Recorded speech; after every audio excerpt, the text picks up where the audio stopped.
We're doing the story of Ruth today as we continue with the big stories. I'll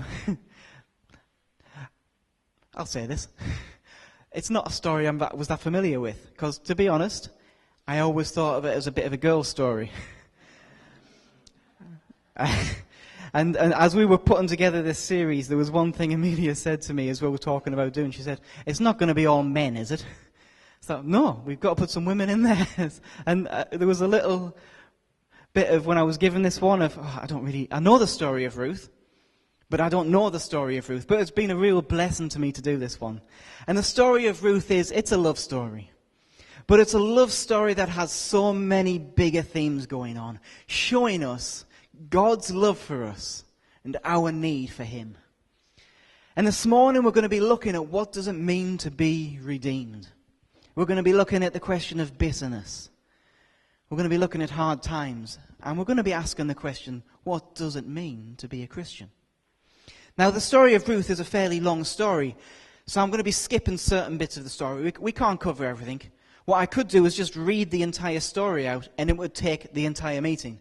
But we're not going to do that. So if you want to spend some more time with this story, can I encourage you, especially if you're a guy and you've avoided it, spend some time in this story. It won't take too long, and it really is a great story.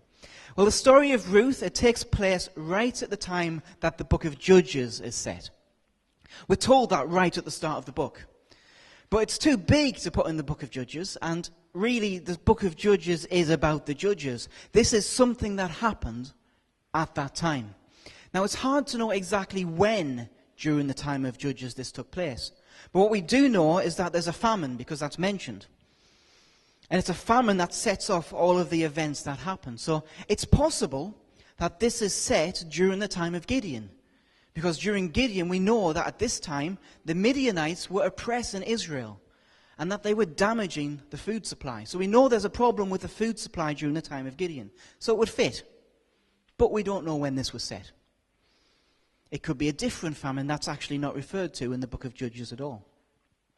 So our story starts when the famine is bad in Bethlehem. Now, interestingly, the word Bethlehem means the house of bread. So in the house of bread, there was no bread. There's a certain poetic irony, I guess, to there being this house of bread famine. And we're introduced to a man called Elimelech. And this man makes a decision during this famine. He takes his entire family, including his wife Naomi and his 2 sons, out of Bethlehem and moves them to a place where they can find food. He takes his entire family to a place called Moab. And Elimelech basically here makes a very bad decision because he panics. He's in a bad situation and he panics and makes a wrong decision as a result. You know, sometimes we can, with the very best intentions, make the wrong choices. See, he had good intentions. He wanted to look after his family. That's a good thing. But we don't hear anywhere that he prayed this over. We don't hear anywhere that he asked God, what should I do in this situation? In fact, as we see as the events unfold, he clearly had moved outside of the will of God. Why was it such a bad idea to take his family to Moab? Well, Moab is a country that is on the other side of the Dead Sea to Israel. It was a place that had many gods. Human sacrifice was not unknown in Moab. And they were very involved with what you could best describe as sexual worship. See, Moab's history, right from its start, was steeped in perversion. Abraham's cousin Lot, way back, he had an incestuous relationship with his eldest daughter, which is disgusting. And out of that became this son, Moab, whom this nation was descended from. So Moab had a bad history. Moab was the sort of person that if you were a good Israelite, you were not meant to go there. You weren't supposed to mix with the people of Moab. But Elimelech makes this decision. And he makes a decision and steps out of God's commands for a very good reason, to care for his family. But he went to somewhere he was not supposed to be. The interesting thing is Bethlehem, when he's gone, appears to prosper.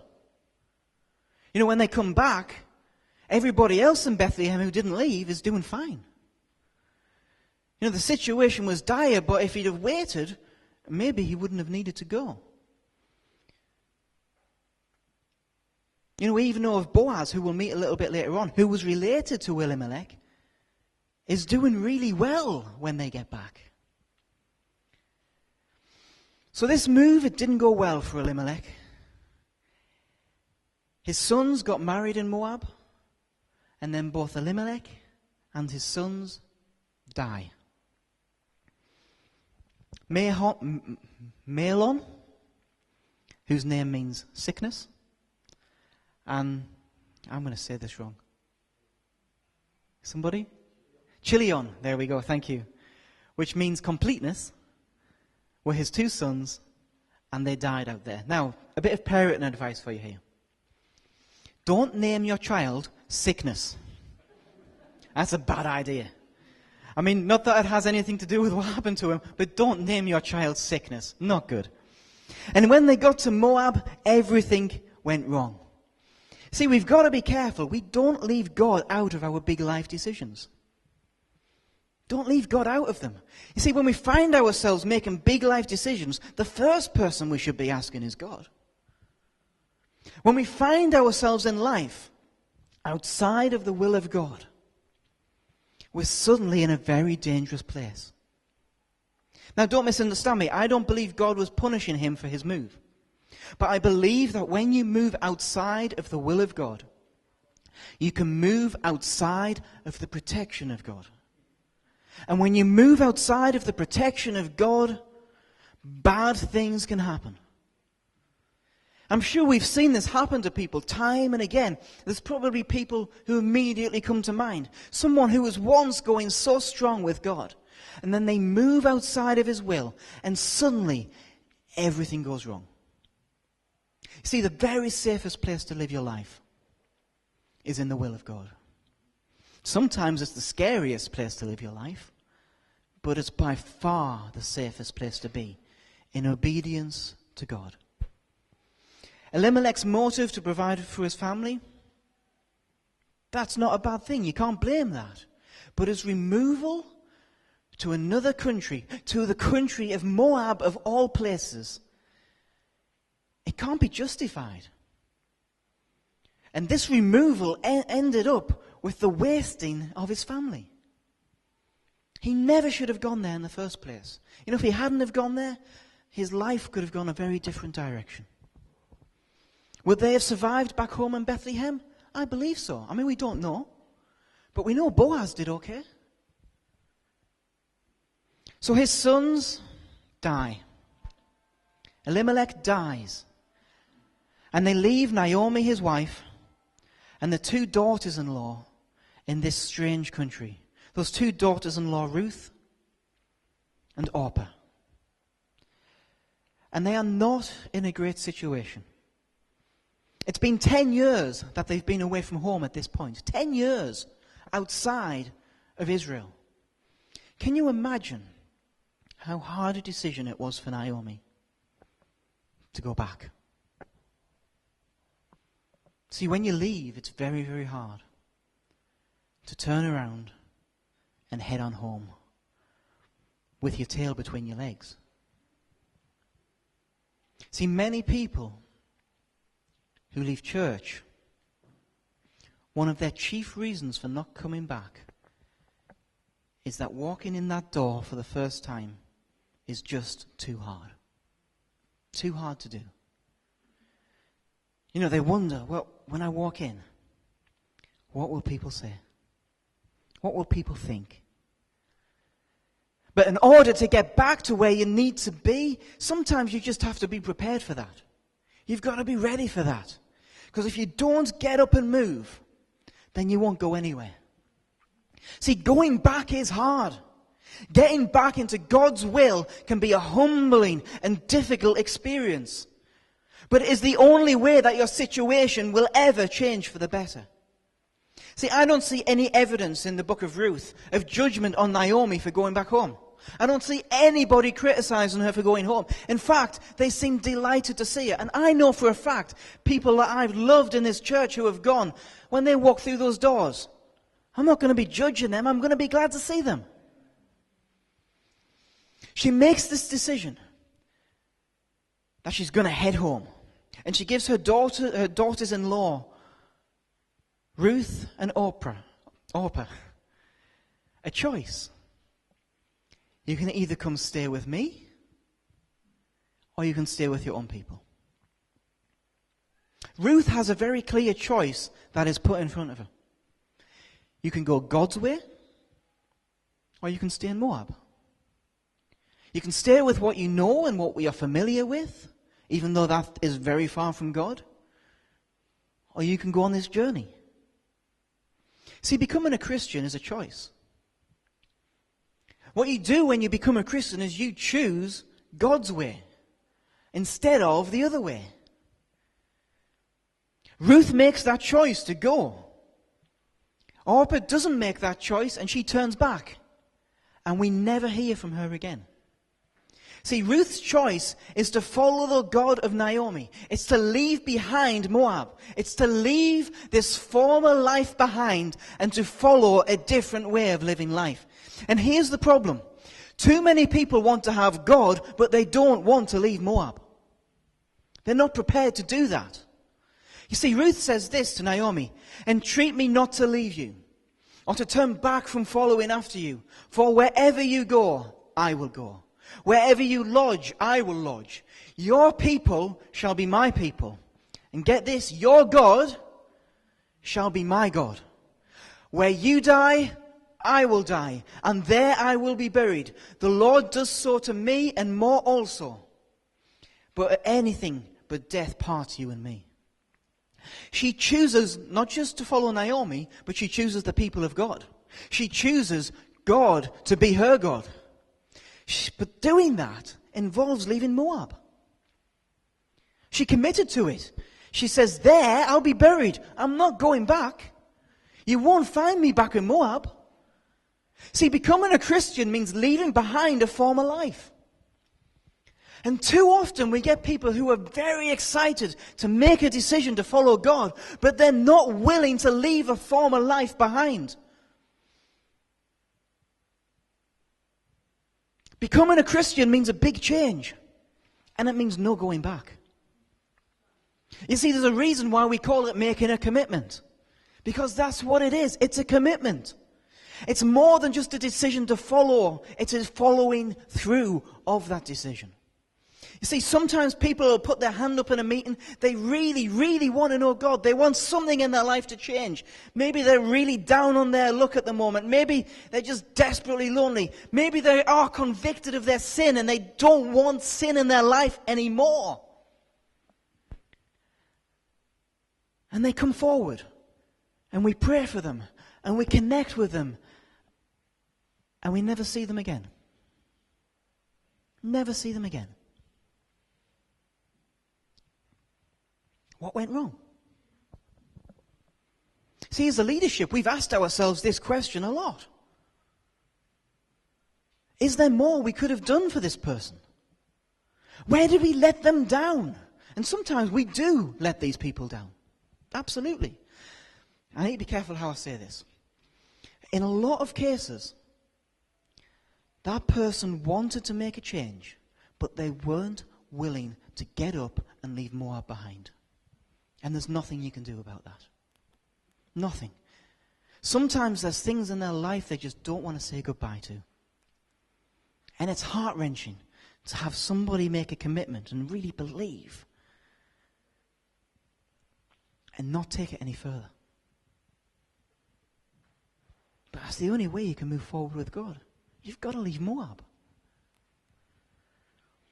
There's people who can spend months, even years in a church. And on the surface, everything looks okay. They're coming along, enthusiastic. But deep down, they've never left Moab. And pretty soon, that former life catches up. And they're gone. Or it comes to a head and they've got to deal with it. And finally make that decision. God, things have got to change. I'm sure that's probably a lot of our testimonies. We made a decision. We didn't leave things behind. We struggled. We teetered on the brink. And then we committed fully. That's my testimony. I made a decision, but I didn't leave that world, that former life behind. And for years I struggled. Until I finally said, right, okay, God, I need to leave that. I need to change. So they get back to Bethlehem. And when they get there, everybody's really excited to see them. They go, look, it's Naomi, she's back. And again, no judgment, they're pleased to see her. But Naomi, at this point in her life, she's been through a lot. And what she says to them is this. She says, don't call me Naomi. Don't call me that. See, the name Naomi, it means sweetheart. It means sweetness. It means God is sweet. Naomi is sweetheart. She says, don't call me that. Don't call me sweet. Don't call me God is sweet, because that is not how she was feeling. She felt a million miles away from sweetness at this point in her life. She says, call me Mara. Mara means bitter.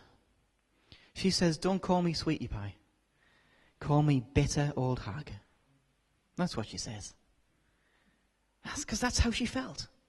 She didn't feel sweet, she felt bitter. She'd allowed bitterness in her life to consume her so much that bitterness had become her identity. She wanted to be known as Mara. I wonder, have you ever felt in your life that bitter? Where maybe it's all you can think about is the bitterness. You can only focus on the things that have hurt you. See, we need to be very careful that this sort of thinking doesn't overtake us. Because if it does, it begins to twist us. It begins to warp us. And it does us no good at all. See, we can't allow bitterness to ever become our identities.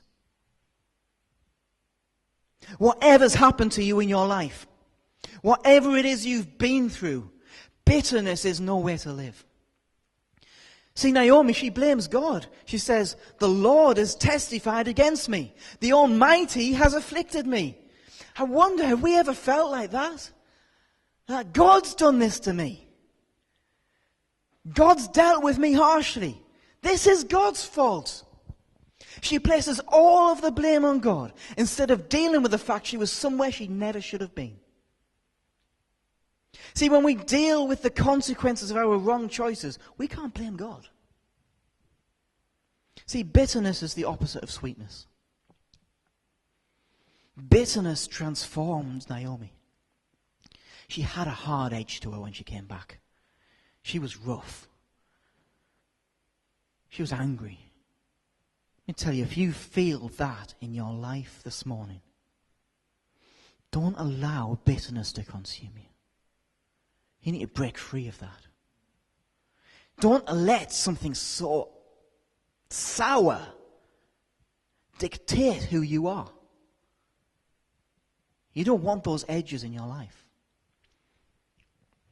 Naomi was bitter. On another level, I wonder if there was some part of Naomi that kind of enjoyed the attention. That maybe on some level this, don't call me Naomi, call me Mara, was a little bit of a cry for attention. Because we get like that sometimes, don't we? Oh, no, don't call me Naomi. Call me Mara. It's a terrible situation I'm in. Notice me. We do that, don't we? I was going to say women especially, but I can't say. I can't get away with that. Moving on. Let's face it, we all do that. When we're feeling down, sometimes we just want a bit of attention. And I wonder if on some level Naomi was saying, no, don't call me Naomi, call me Mara. Notice me. Give me pity. You know, sometimes we almost relish the drama, don't we? I've known plenty of people, I've done it myself, where the drama, the attention, it can become a little bit addictive. Anyway, they arrive back in Bethlehem, and it's during the barley harvest. So it's harvest time here when they return. Again, harvest. That clearly means that at least in the last year, there's been no famine, because they're having a harvest, and it appears to be a big harvest. Elimelech made the wrong choice. Big life decisions. Pray first, please. Please pray first. You don't know where you'll end up. Anyway, they get back. It's harvest time. And Ruth is now far away from home. She's made a decision to change her life, to follow Naomi, to follow Naomi's God. Now they're there, she has to do something about it. She's got to do something to make sure that they can survive, because at this point, they've got nothing. Nothing. They need to be able to survive. They need to be able to support themselves. So Ruth volunteers to go out to the fields to glean heads of grain. Well, what does that mean? What's glean mean? Well, this process was a little bit like in Israel. It was like a food welfare program. It was kind of like a food bank that you've got to work for a bit. See, after the harvest, what happens is after you took the harvest in, you don't get it all. In fact, you were commanded to leave a bit. So there's a bit of grain left in the field. And what gleaning is you go out after the reapers have been, and you follow behind them with permission from the landowner to take the grain that's left behind. That's what gleaning is. So Ruth is volunteering to go out all day to follow the harvesters and pick up the bits that are left. And it's hard work. It's tough work. But when you can find no other way to eat, that's what you did. So Ruth goes and she starts to glean in a field that belongs to a guy named Boaz, who has some sort of family connection to Elimelech. So she goes out there, and Boaz comes into the field one day to visit the gleaners. So he's come specifically to see these people who were coming behind his workers to take the scraps. So he's clearly out there to be kind to these people. He's a good man, Boaz. You know, you could allow the gleaning and not visit them. I don't want to mix with those people. But he specifically goes out there to visit these people. And he notices Ruth. And he says, who's that? Who's that one?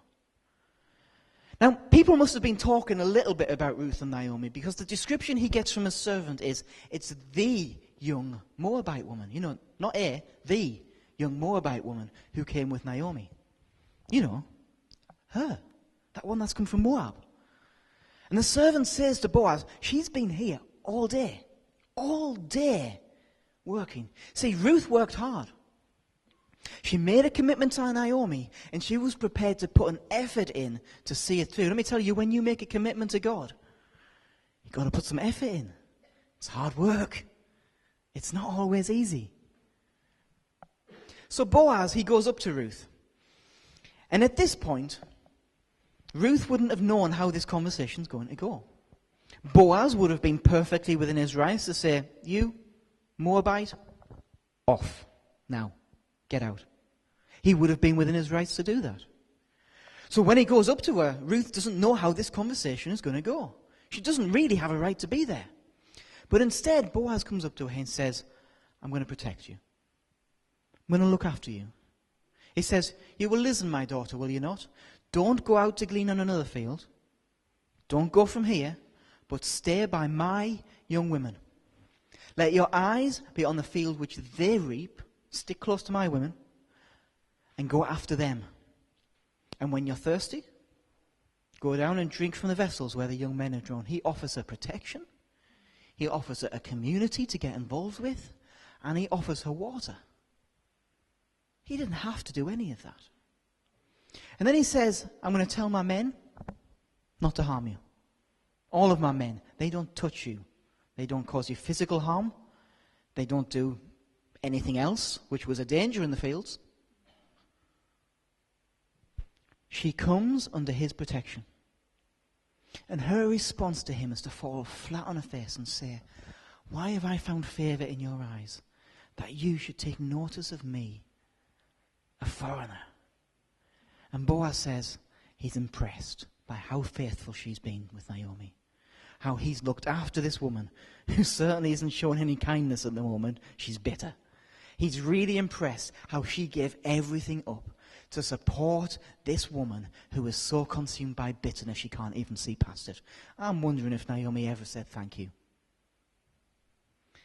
He sees that Ruth is so faithful, that she has come willingly under the wings of God, that she's left behind everything she knew and moved forward. And he's impressed when he looks at her. This landowner, who has no reason to show her kindness, offers her bread at the end of this conversation. He doesn't just offer her grain, he makes some bread for her and makes sure she's protected.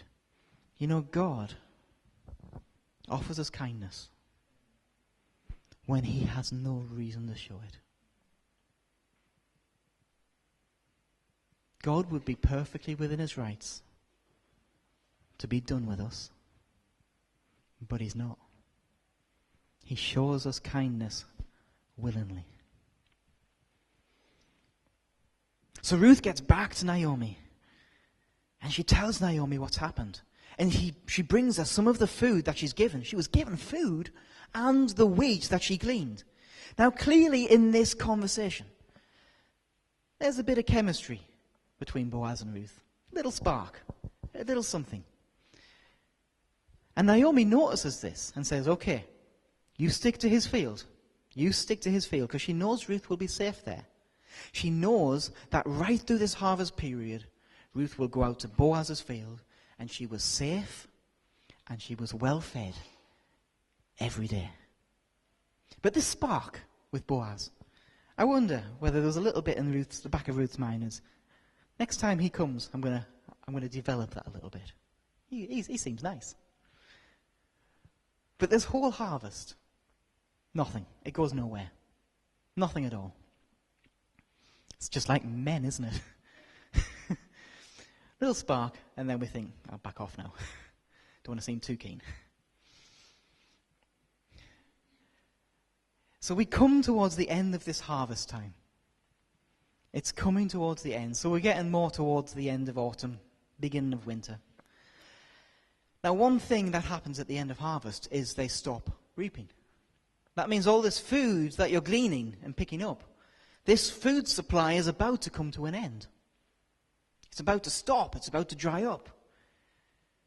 Ruth, in a couple of months' time, is going to be in trouble again. She's going to be without a source of food. Something needs to change. You see, we can continue on scraps in life for a while. We can get by day to day with scraps. But there comes a time in life where we need to stop getting by on scraps and we need to be active. There comes a time where we need to step up, where something needs to change. We all hit this point at some time in our life. And what do we do in those situations? Do we get active? Or do we just hope passively that our situation is going to change? You see, the harvest was nearly over. Winter is coming. It's a precarious position to be in. Now, the story gets a bit strange here. It's part of the story that I have to admit I'd never fully got to grips with. Because Naomi gives some advice to Ruth that I didn't get, didn't understand it. You see, culturally, we're very different to those people. And my assumption was, this is some kind of cultural thing that I just don't understand. But the more I look it up, the more I read into it, the more I actually think what happens here is Naomi gives Ruth some extremely bad advice. Terrible advice. And that God, being gracious, worked through it anyway. That despite the advice, because Ruth and Boaz, we've both seen, are godly people. Without them being godly people, this advice that Naomi gives Ruth, oh, it could have gone so wrong. Let me read out the advice that Naomi gives Ruth. Naomi says, her mother-in-law said to her, "My daughter, shall I not seek security for you, that it may be well with you? Now Boaz, whose young women you were with, is he not our relative? In fact, he is winnowing barley tonight at the threshing floor. Therefore, wash yourself, anoint yourself, put on your best garment and go down to that threshing floor. But do not make yourself known to him until he has finished eating and drinking. Then shall it be when he lies down, you shall go to the place where he lies. You shall go in, uncover his feet, and lie down. And he will tell you what to do. So, ladies, another bit of parenting advice. Never, never, never give this advice to your daughters. This is an extremely bad idea. Let me paraphrase what she's saying here. Tonight, Boaz is going to be working late.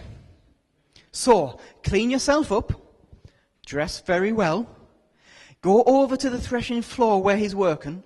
Once he's eaten and drank and is about to go to sleep, lie down at his feet, and whatever he tells you to do, do. That is bad advice. When a man is in bed after eating and drinking, do whatever he tells you to do. No, don't.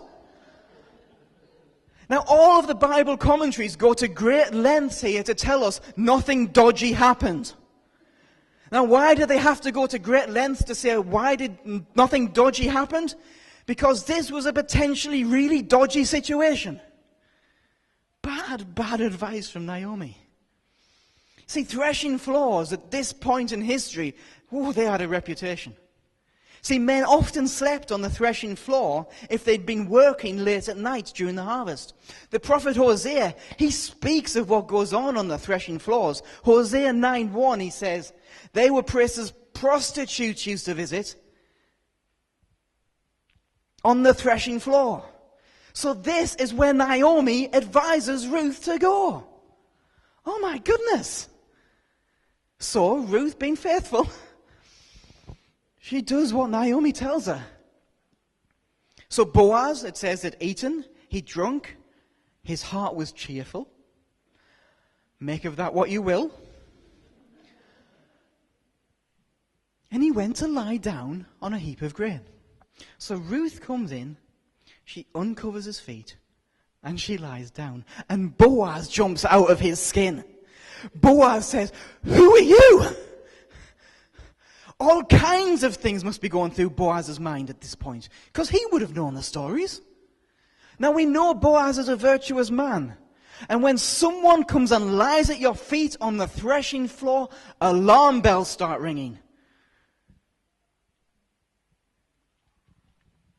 But instead of following Naomi's advice to the letter, instead of doing whatever he tells you, Ruth actually speaks up.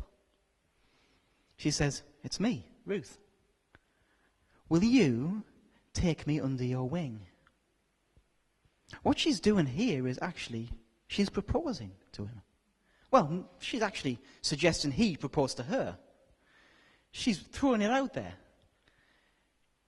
She's saying, I want to be brought under your protection. She wants to become his wife. That's what she says. Bring me under your wing. The word the book uses when she speaks to him is she wants to be redeemed. And what does that mean, redeemed? Well, you see, the word redeem, it means to atone. It means to save. It means to bring somebody back. She wants to be redeemed. She wants to be saved. And she realizes something very important. She can't do it on her own. She is unable to save herself. She was stuck in a situation that she could not get out of. And there was nothing she could do to redeem herself. All she could do was ask Boaz. And Boaz redeemed her. He loved her. And he married her. The Bible says he did not rest until he sorted this situation out. And there's a whole load of legal stuff that goes on in the rest of this book, where he takes care of the legal business needed to redeem Ruth. But he does it. He doesn't rest until he's finished. They marry, they have children, and their son, Obed, becomes the grandfather of David, the future king. She's brought in, not just into her family, but what is to become the royal line. And not only that, a woman from Moab isn't just redeemed, she becomes a part of the lineage of David and part of the lineage of Jesus Christ himself. And she lives happily ever after. See, this is a love story, but it's a love story that's about redemption.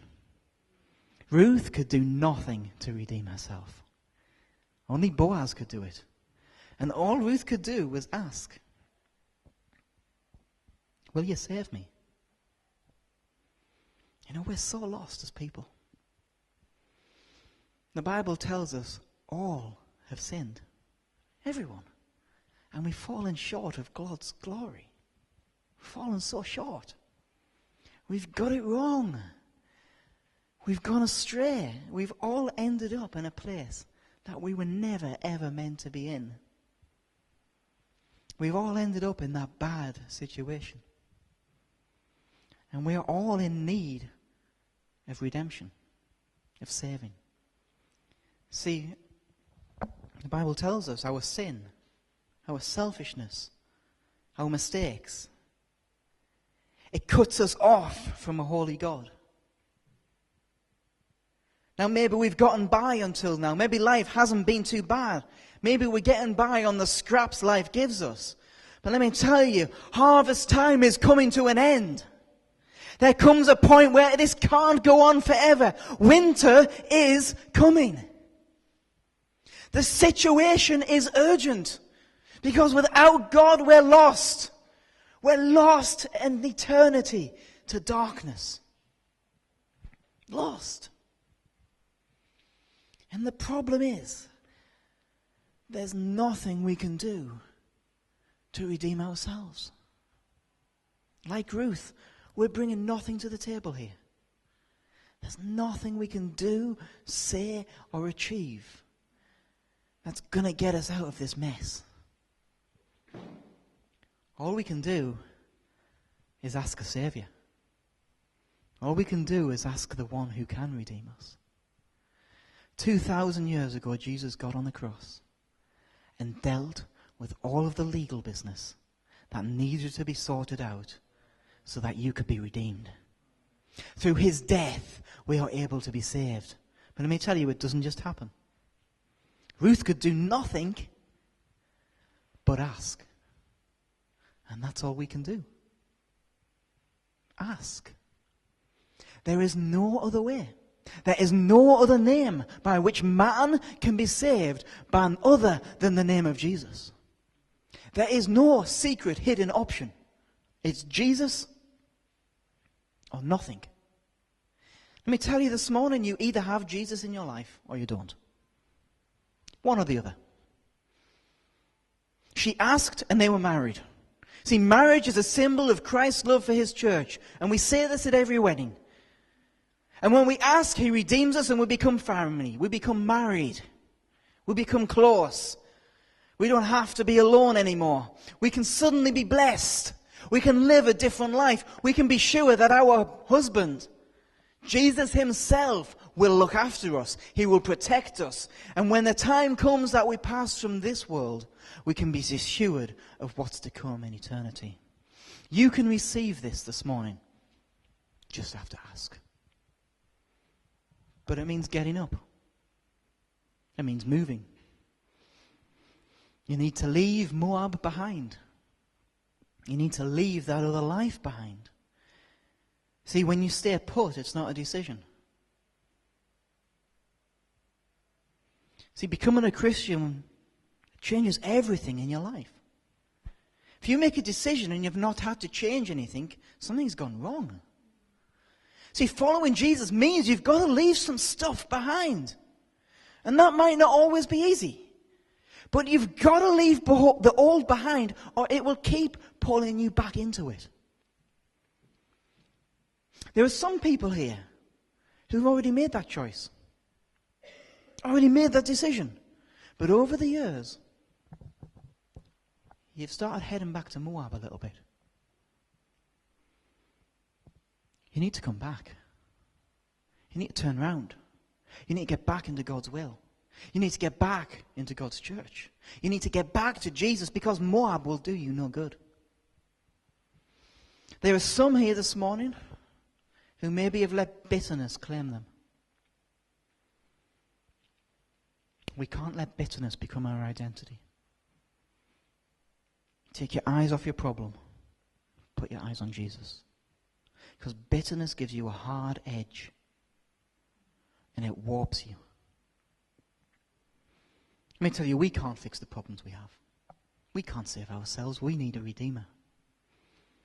And thank God there is a Redeemer. Jesus, God's own Son. He died so that we could be free. And we can put it all in His hands. Let me tell you this morning, this is either true or it's not true. Jesus is either God and the only way to salvation, or He's not. If it's true, this is the most important thing in the world. And you need to do something about it. If it's not, we're a bunch of fools and it doesn't matter. But if it's true, you need to do something about it. Not just think about it. You need to do something. You need to decide whether this is true or not. And you need to consider it properly. You see, the Bible tells us a fool has said in his heart, there is no God. And the trouble is too many people make this decision as to whether this is true or not based on their preference of whether they want it to be true or not.